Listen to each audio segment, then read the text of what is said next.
It is time for your WIN podcast for super busy professionals sharing transformational moments. Your host, Chu Tang.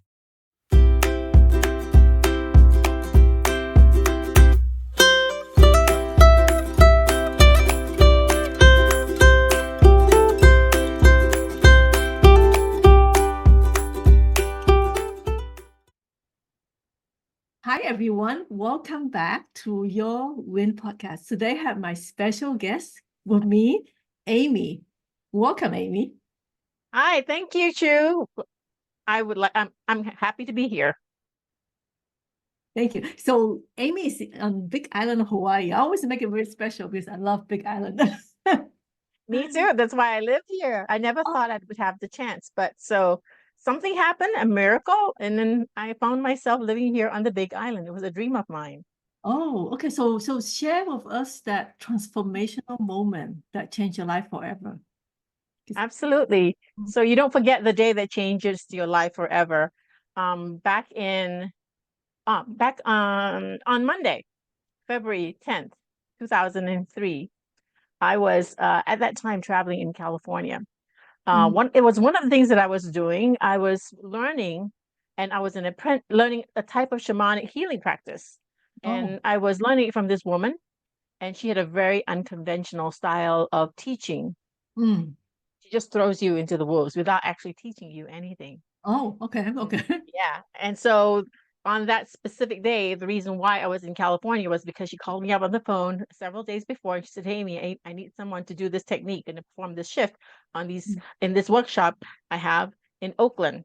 And I said, "Okay, Oakland, so I have no one who is available, so I need you to do that. Can you come?" And I'm like, "Oh, need to be invited, right?" So I bought a ticket, booked my flights, booked my hotel, and I was in California, and it was a Monday. Where were you? Washington, D.C. That's where I live. Okay. And so that's where I went. And then lo and behold, the workshop happened. The person who said they were not going to show up, they showed up. And I only ended up with 2 clients for that day to perform this healing technique. And I was like so despondent because it's not cheap to fly last minute across Washington, D.C. to California.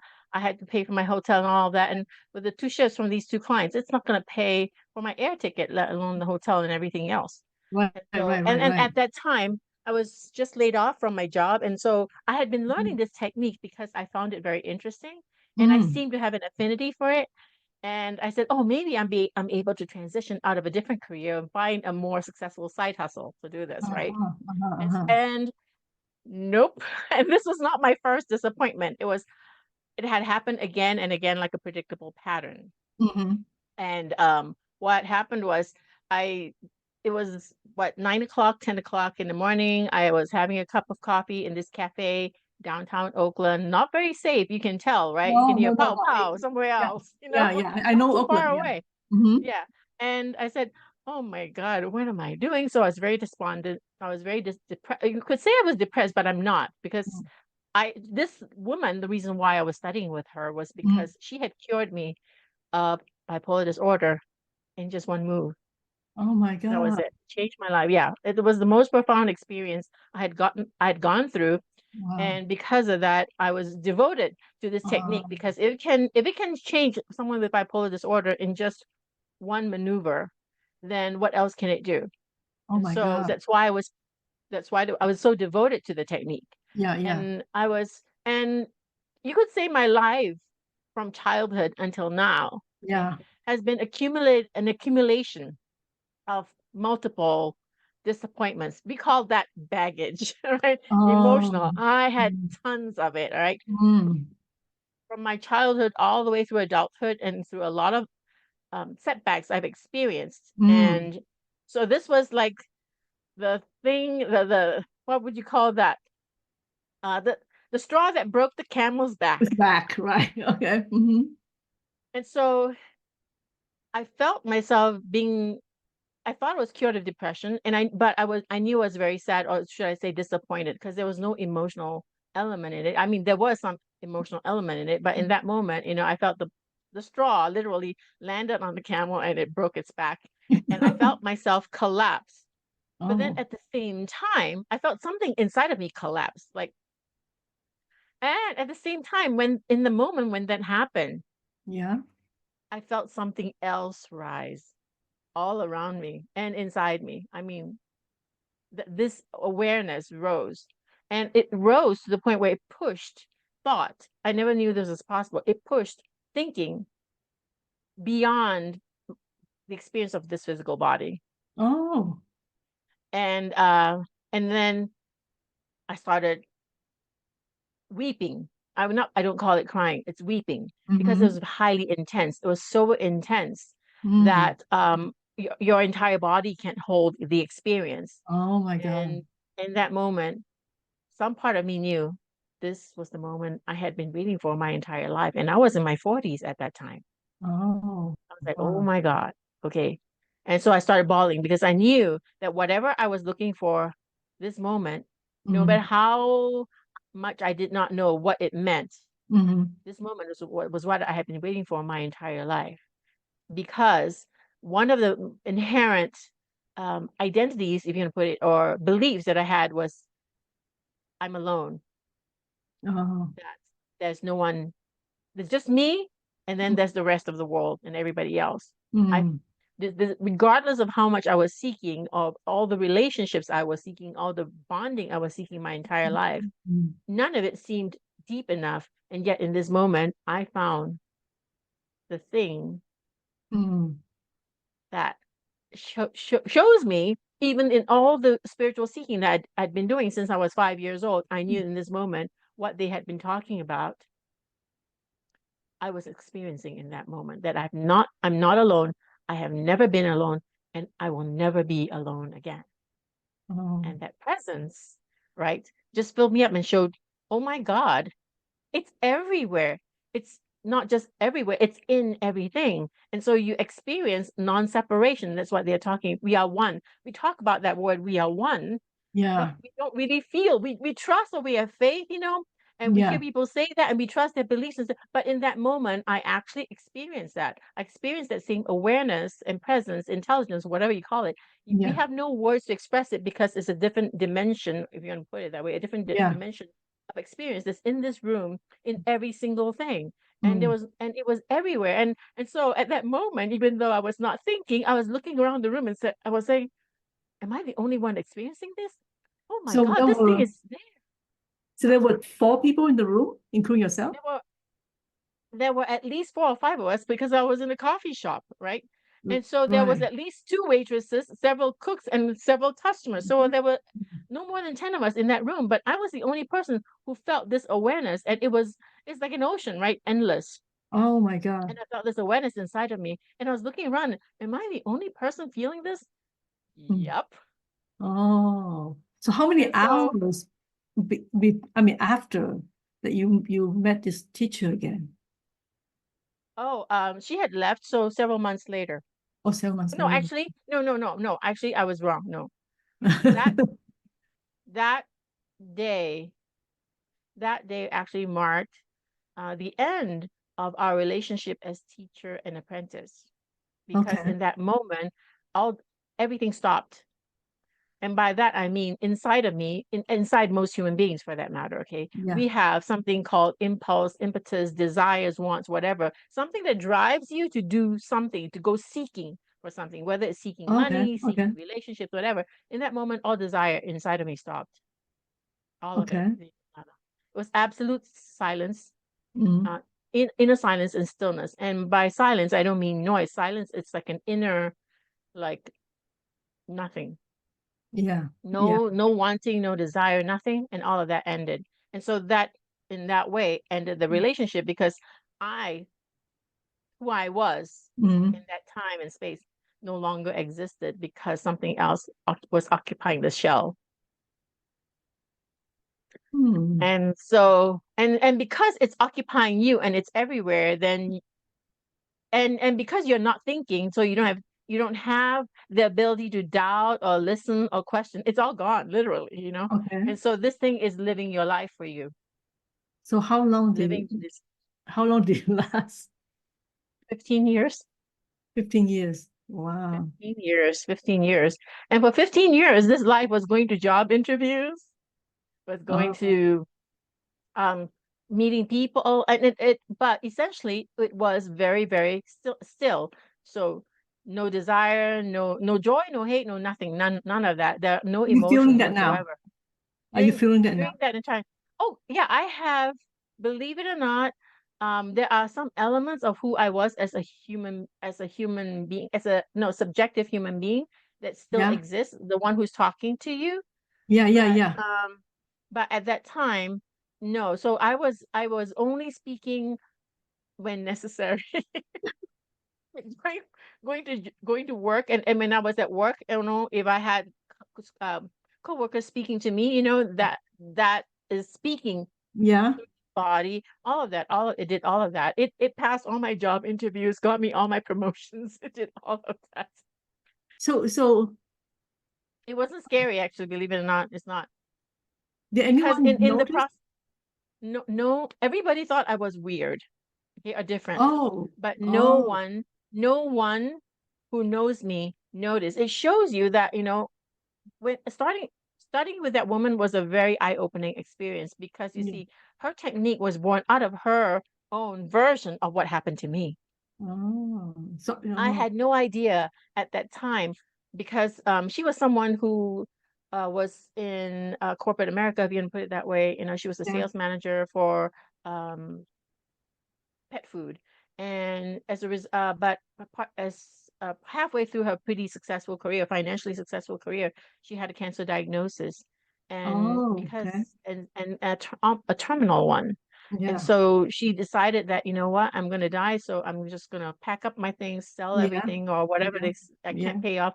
I'm just going to let the banks take it back. And then um a f- she went into nature and decided that she was just going to rent a cabin and die in that Oh, cabin.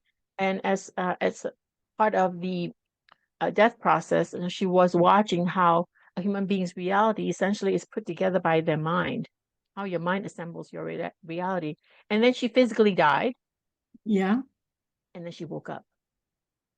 And when Wow. she woke up, a different a different type of human being was born, because that is what happens during a mental during what they call egoic death process. She realized in that process that the mind makes up disease and illness, essentially.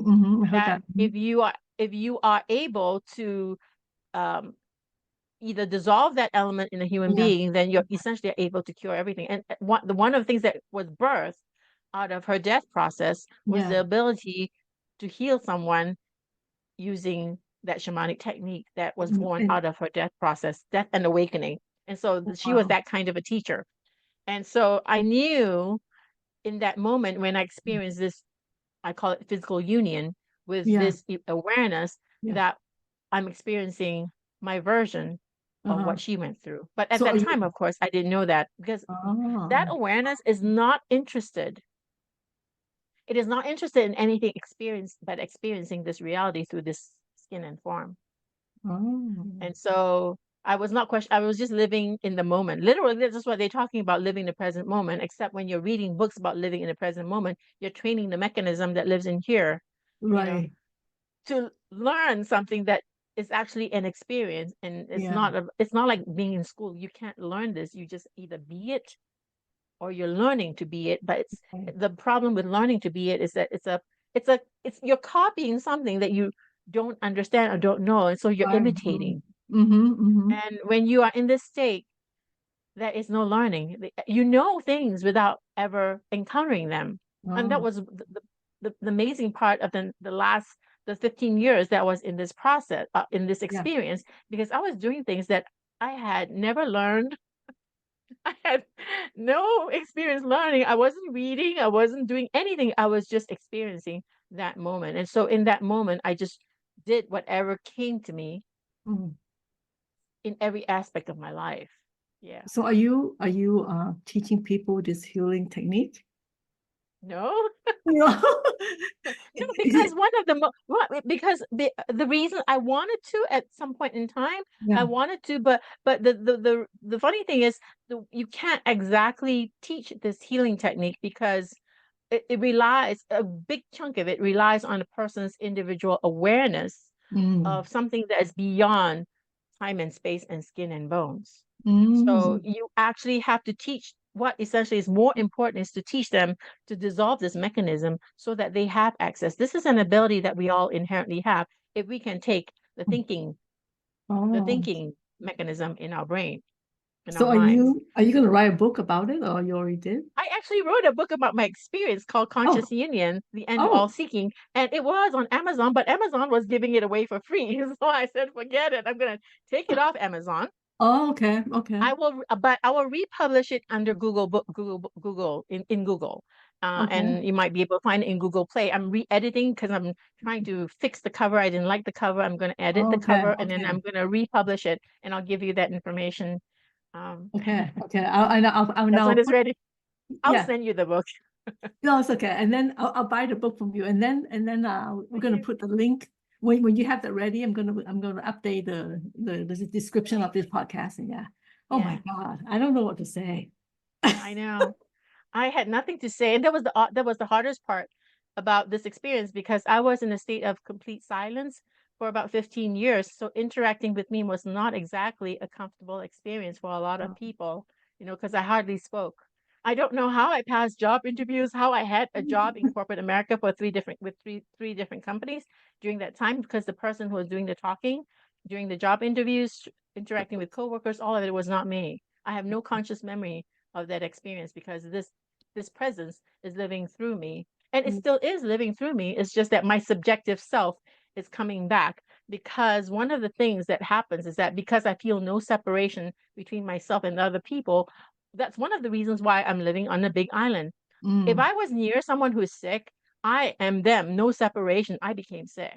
So it was that difficult, physically, physiologically, it was difficult for me. Like when I came here to the big island to visit back in 2008, after this experience happened, I was checking out different pieces of property to buy because I knew I wanted to be in a forest. That had been my dream since forever.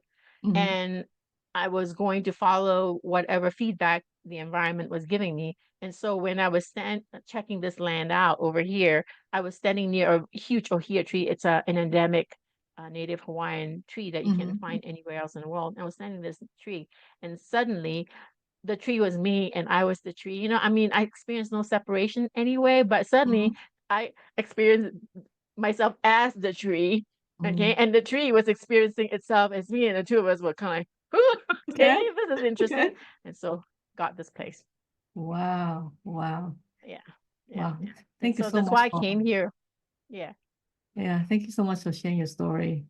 You're welcome. It's life-changing. Yeah, because James told me that I need to interview you for the podcast because you have a very different transformational story that anyone can think of. Yeah, it's a big deal because I would say that it is the most profound thing I suspect that can happen to a human being. And for a lot of us, it happens later on in life or at around death. It happens, where you experience the unity and you experience the fact that you were never really you. And it was that awareness that has basically filtered out, all sense of being one, to the point where you become just one. And then you are reunited with them again. It's like, for me, it was like being united with a long lost lover. But I had known that since I was a child. I had known since childhood that something in my life was missing, that I was disconnected from something that was profoundly important to me, that made me feel connected. And when I had my physical union with that awareness again, there was this is it. This is what I was missing this entire time. And so, it was years and years and years of weeping because I said, no, this is it. This is what I've been looking for. Everything else is a bonus. This is it. Okay. This is all I want and need. Yeah. I have my brief moment. Okay, so because I'm trained in math and science, so I didn't believe there's a spirit and a body, right? And then when my grandma was in a coma, I think for 10 days, and she was dying of breast cancer. And that moment when I witnessed her last breath, I was very fortunate to witness it because we had a big family coming in and out of the hospital, and because I'm her most favorite, granddaughter, and somehow she chose that I'm the one who witnessed it. So the moment that was her last breath, it's very weird. Of course, I didn't physically see anything, but the body on the hospital bed was not my grandma anymore. Exactly. And And so I was then you realize, yeah, exactly. In that moment, you knew that whatever was inside the body was the thing that you were interacting with your entire life. yeah. And I was like, this is so weird. I know. Yeah, it's no longer my grandma. Yeah. But that from that moment on, I truly believe that there's a spirit in the body. Yes, absolutely. Well, we've done a lot of movies, and so I had for a long time while I was with that, while that presence was occupying my body full time, 24 hours a day, 7 days a week, 100% of the body, um, because that experience is so present moment oriented, okay, that you remember absolutely everything in that moment. And then it's only Wow. when your personality, your subjective self, starts returning that you actually have something called memory loss. Oh my God. It's the most interesting thing. You remember every single detail of every single moment because 100% of your attention is all focused in that 1 second, a moment that you are engaged in from moment to moment to moment. But once your subjective self comes back and you have, oh God, I'm going to be late for blah, blah, blah, blah. Okay, once thinking resumes, forget about it. Your memory goes. Okay. Cool. Thank you so much. Thank you so much for sharing this. Yeah. So if you guys like this episode, come back, and until then, stay happy and hopeful. Thank you, Thank Amy. you for having me. Bye. So, what do you think? I think that it was not long enough. And this is the first time I'm actually talking about this. I've only ever spoken about this experience with maybe a handful of people, like James, James. I didn't even speak about it to my teacher, the catalyst for this entire experience, because she never asked. And I only speak about it to people who ask, and the only people who have asked were my neighbors. So just two. And then a good friend of mine, then I changed, then my subjective self came back, more of it, not all of it, right? And then I have since then told 2 other people. And so you'll be the 5th. Oh, so I feel really honored that this is the first time on podcast. Yeah. Wow. Because if I tell a story like that, to someone who does not get it or to whom this is not a priority, they're like, what crazy thing is this woman trying? What crazy medicine is this woman trying to sell, right? It doesn't mean anything to them. It really does not. This kind of experience does not mean anything to someone who's not in the search, for something deeper and more meaningful. Because the most meaningful in life for these other individuals are like physical things that are related to the tangible aspects of human living, like a house, mortgage, relationships, blah, blah. But this is like things that you don't see, you cannot measure. There's no money associated with it, and things like that. And so I don't talk about it to a lot of people. Well, I met two women who actually cured their own cancer because of the mind. You were talking about the mind. Yeah. And then I myself, I injured my my rotator cuff, and a Reiki master who lives in Atlanta actually heal remotely. Exactly. Which is physiotherapists here, they couldn't do anything, and so I'm becoming a little bit more open-minded. Yeah, so between James and I, we heal each. Well, usually, if I can't heal myself, I'll say, hey, you know what? I have a block here. Let me know. But I do all my injuries myself and all my problems myself. Yes, that's awesome. So because non-separation. So more lighter subject, we have a couple Yes. email exchange about Yes. your, I don't know what you call obsession, because I call my obsession Yes, Korean obsession. drama. Yes. So tell me, who's your favorite Korean actor or actress? Oh God, I don't have more. I have more than one. So it depends on. Yeah, I have all these, what I call oppas. I have a long list of them, right? The long list of oppas and ikimens. Okay, so the ikimens Oh, of Japanese dramas, the oppas of a Korean dramas, oh my Schweika for God. Oh my Mandarin God. dramas, right? So okay, name one Name recently that one, you like. Park Hyung-sik, Oh, right? Me really? and I are talking about Park Hyung-sik. Yeah, seriously, I loved Yeah. him from watching Na Bong Yes, Soon. Is that Na strong, Bong with the The strong girls. strongest Na Bong Soon, right? Yeah.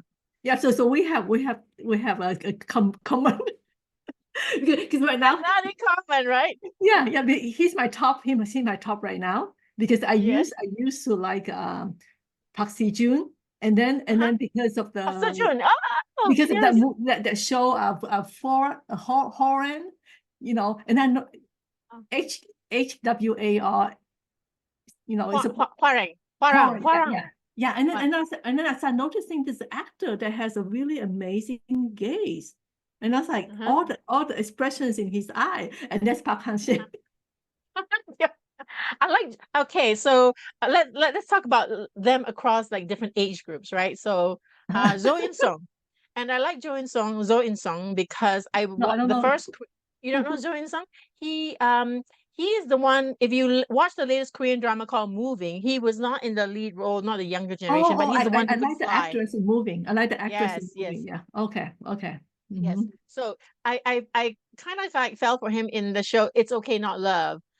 It's Okay It's Love with that Korean actress who's slightly older. I can't remember her name at the moment, but Mhm. yeah. Okay. Okay, but It's Okay It's Love. Go watch that one because I fell in love with him in Okay, so that I should show. check that one out. Yeah. So I don't know whether I told you, I actually met Park Han-sik last year. Yes, you told me you went. Yes, you went to a fan meet. I can't believe it. You are obsessed. Okay, you're obsessed. So this is what happened. This is what happened. I planned my South Korea trip because of Uh-huh. the Korean drama. I get really crazy about Korean food, Korean culture. So then I told my husband, so we have to go to South Korea. So then I purchased the trip, I think in May last year. I had no idea about the concert, right? About the fan meeting. And then as it get close, and I find out, oh my God, he's having a fan meeting in November. I think it was 26th. And then so Destiny. yeah. And then so then I said, wow, Fate. my timing is perfect because we're going to be there. We're going to be there Uh-huh. during that time. But then Uh-huh. everything was sold out. And then so I found out 2 days after they announced it. So everything was sold out. And then I find out that, oh, it's already sold out on the first day. Okay. Wow. You have So to buy then tickets for fan meet. Wow. yeah, so Okay. then I'll get really upset. I say my timing is good, but then I didn't have a good luck, right? So then my older brother say, why don't you watch this show of another guy called A Time Called You? Mhm. Okay. Wasn't that? An Hyun Sip. And you're so An Hyun Sip, yeah. So yeah, my yes. Korean is like I know. So anyway, so then I say, no. He's way too young. At least has to be He's way over too 30. young. At least be over 30. And then but I was running out after Happiness of Uh-huh. Park Han-sik. I was running out of show to watch. I said, okay, fine. I'll watch A Time Called You. And then I said, wow, this guy is actually pretty good because he's Canadian. He could speak English. And so if I ever meet him one day, I could, converse with him, Yeah. right? And then Mhm. so I said, okay, let me see if he has a fan meeting. And it turned out that it's a day before Park Han-sik, and then there's still tickets. So I bought 2 tickets. Oh my That God. was So you went to November. 2 fan meets. Yes. So that was Oh my God, November. I had no idea. I thought you went there just for that. Okay, no, this is Yeah. not. This So is I fan. went to that one on November 25th. And then so what happened was I already booked my flight from Jeju Island to Busan. So I Uh-huh. canceled my Busan flight. So then from Jeju back to Seoul. so then when I was at Seoul, and I was like, Uh-huh. maybe I should check that website again, right? The Park Uh-huh. Han-sik website. So I kept checking and checking. And then finally, one night I saw 1 ticket available. Oh my God, it was fate. So I Man. grab it. So I went to Did you two. get any signatures? Pictures, whatever? Did you collect Y- anything? y- no, I do. They give us, like fan, swag and all that. Yeah, Mhm, yeah. mhm. And then what happened was, it's all in Korean, right? It's all in Korean, Mhm. the fan meeting. And then so Wow, I okay. was so lucky that I sit next to a girl from New York.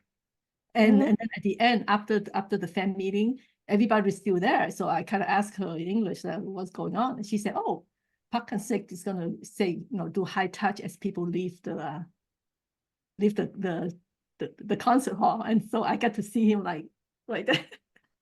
Wow. So did you get a next to him picture? No, no, Side no, by no, side? no, No. no, no. They have Damn. that. The people will try to hurry people, passing by, and Mhm. then we cannot even use our cell phone, take pictures, anything. Yeah. So yeah. So that was my Wow. that was my experience. Yeah. Wow. And but you did that with Anhyoso also, right?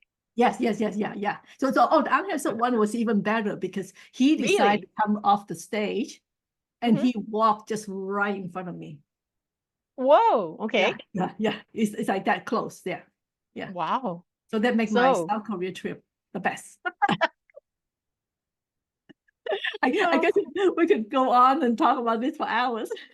I agree. I agree. Yes. Yeah. So yeah, I would love to have you come back and yeah. I And would then love to be more. I'll be more than happy to come back and we can chat about something else or dive deeper into this topic. My yeah, pleasure. yeah. Anytime. Yeah. So we don't want to give out too many secrets yet. So let our audience come Yes. back. Just This is like just a a taste. drama. Right? Little taste. Yes, exactly. A little taste. This is Yeah. the preview. Review. Yeah. Cool. All right. Thank you so much for your time. Yeah. Thank you. Yeah. Great chatting with you too. Thanks for listening. If you enjoyed this episode, please subscribe and share. See you soon at Your Win Podcast.